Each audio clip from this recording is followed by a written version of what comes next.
I'm Lori Walters, and I have a joint appointment with the School of Modeling, Simulation, and Training and the Department of History. By virtue of me having a history background, I'm probably the first and maybe perhaps the only historian that you will have in this speaking series, but I am very glad to be here. So my research areas really address terrestrial laser scanning and heritage sites, which should be of no surprise considering what my background is. I do love to document the life history of a building, and later on I'll go into depth as to what that is. And I also address augmented reality and virtual reality as well. My teaching courses, I do offer a Laser Scanning America's Past course, which is a history course, but it actually teaches students, and I get a lot of, actually I've had a number of engineering students as well, so I get a nice variety of students. So if you do have somebody that is interested in taking and learning about laser scanning, it's an undergraduate course, but it might be worth the time. And I also teach a variety of unusual courses like the history of the future and viewing America in the 20th century, which is a history through film. I've had funding from the National Science Foundation, the NEH, Microsoft, and the state of Florida, and a few others. And here you can see who my research partners are. I'm a member of the SENSEable Design Lab, which is run by Dr. Kiter. And Dr. Mikulowicz is a postdoc here with us as well. I've had some awards here at UCF, the Luminary, TIP, and one I have to admit, the one I didn't put up here, which I'm really kind of the most proud of, is I was one of those on Channel 13, those honors, where they come and they ask you to talk about your stuff, and I thought that was really cool. So I really like that. So how I started was with Shadows of Canaveral. It was my first project when I came over here to, at that time, which was the Institute for Simulation and Training. And my background was the influence of the space and missile industry on the city of Cocoa Beach. That was what my dissertation was. And so over the time, I had documented a lot of oral histories and such. And we had digitized photographs of folks, and some of it's, their personal lives in Brevard County, but other is the space and missile industry. And we had all this data, and we said, what can we do with this? And if you look out at Cape Canaveral today, it's all weed-riddled concrete structures as what once was, at least I should say when we first started thinking about this, because obviously a number of them have been redone for the new activities out there. But I said, wouldn't it be great if we could virtually recreate Cape Canaveral as it looked in the 1950s and 60s? And so we had blueprints, and we had the people that were, a lot of them were still alive at that time. And so what we did is we had a couple of very, very small funds from the state of Florida, Historical Department of State Historical Resources. And we did a recreation of Launch Complex 14 as it did for John Glenn's launch, and Launch Complex 3, which was for 1950 from the first bumper launch. And so we added a lot of culture experiences and everything into it. And so then we said, well, we can't keep redoing the launch complexes. What could we tackle that's bigger? And so we did Chronolink, the Great World's Fair Adventure. We had funding from that from the NEH and from the NSF. And what we did is since World's Fairs are temporary events and most of the structures are always torn down, there's only a handful that survive afterwards, we recreated about 120 pavilions, and we did a game about the evolution of science and technology from the 1950s and 1960s, and how they are, devices that we have today, such as our little iPhones and everything. And so it was for kids from, like I said, 9 to 13. And so then I had acquired a laser scanner, and it was like everything had changed for me in research. Not that I still don't enjoy doing virtual reality, especially with historical subjects, but the laser scanner changed everything for me. So we acquired our first one, which was a Faro Focus 120, S120. It's a very capable one. It's the one to your right here. And over the time, we acquired a Leica Scan Station P40, which is the center one, and then the Leica RTC 360. And together, this provides us the opportunity to do a lot of scanning of a variety of things, interior, exterior, gives us good distance and everything, and excellent quality. The RTC 360 and the Leica P40 are really provide us with wonderful point cloud data. The Scan Station P40 actually gives us survey grade data and everything. And the advantage to the RTC 360 is it's fast.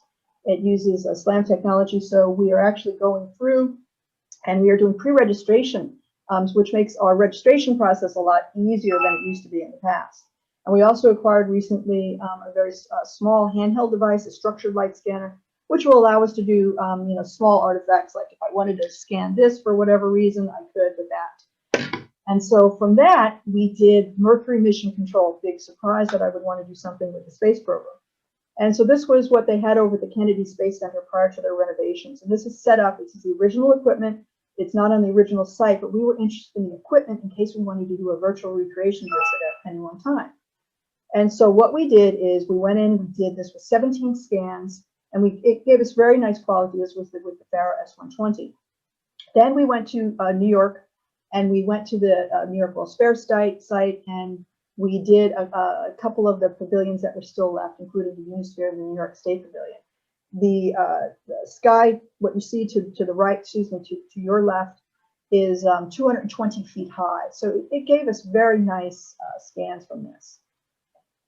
But then, as we were doing the laser scans, I started thinking to myself, when we did, and this was the life-changing moment for me again, was the Cocoa Beach Glass Bank. And this is a laser scan that you see here. The Cocoa Beach Glass Bank was a very important structure in the city of Cocoa Beach. It was really, it marked their in the early 1960s when there were a community of nearly 3,000 people. And this is how it looked after its 1980s renovations, not in its early glory in 1962. And it really harkened to the space program and what they thought their future was going to be and everything. And so, we said, what is the life history of this? And so we decided we had acquired laser scans, and we did on-site photography. We got eventually blueprints, and we had images that we took, period images, documents, ephemera. And what we did is we returned it in virtual reality as it looked in 1962 upon its opening. And as we were doing this, we thought all of the different people that could assist us in recreating this, and also the information that they held about a building. That a building isn't just there. It doesn't just appear and then it dies eventually when it's torn down. There's all these wonderful nuggets of information that tells us about the community, but also positive and negative aspects about the structure itself and how this can assist in future building. This building leaked like crazy.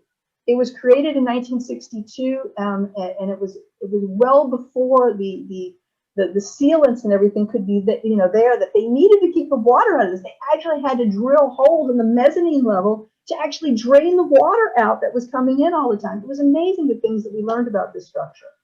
And so when we also wanted to do this for the historical record, because this building was torn down in 2015. And so with that, that's really what I've been doing a lot with my research recently, is doing the building's life history. We did the TWA terminal at JFK International Airport when we determined that it was going to be turned into a hotel. We said, my goodness, things are going to change. A laser scan of this must be done. And so we went up there and we worked with Langdon Engineering, and we conducted a laser scan of it. And so then I started to work with a number of other individuals here at UCF. Dr. Scott Branting over the anthropology archaeology department had this wonderful idea using augmented reality to assist archaeologists while they're out in the field, to help them not only document, as you see Dr. Branting here doing some documentation, but also communicate with individuals who are unable to go out into the field. And so we acquired a initial prototype grant to do this, and this we worked with Dr. Kiter and Dr. Branting. And so this was a great, this was a wonderful learning experience with the Microsoft HoloLens. And we recently were awarded a production grant, and we're going to use the HoloLens 2 with this. And Dr. Kiter had this idea about retraining the workforce, because we have so many individuals that need to be retrained in the workforce. How could we use augmented reality to assist them and make this retraining process better and more efficient? And so we're working with that. We're working on that right now with Dr. Azevedo and Dr. Laviola. And so here you see a laser scan of the basement of our own biology building here. And so what we thought is that we could go in and we could laser scan some of these areas, and we could get accurate representations of them, so that when one needed to do for the virtual reality and the augmented reality. And so this is just a point cloud that we did with the RTC 360. And so, you know, basically what I do is I like to laser scan structures. We do it, you know, with students. We assist other faculty members. And of course, for me, it's a historic structure. We're ready to do it. We're getting ready to do the Chamber of Commerce building, which you probably have all seen off of I-4, because it's going to undergo a significant modification. And it is a wonderful building that really says a lot about 1968 Orlando, and again, what they thought the future was going to be. So I'm pretty much going to end my presentation here, but we do have opportunities to collaborate. Laser scanning, adaptive reuse of historic structures. If you need a heritage documentation, innovative uses for augmented virtual reality, and you know, also if you happen to need a historian on the thesis or dissertation committee. So I think I'm just at 10 minutes, so there we go.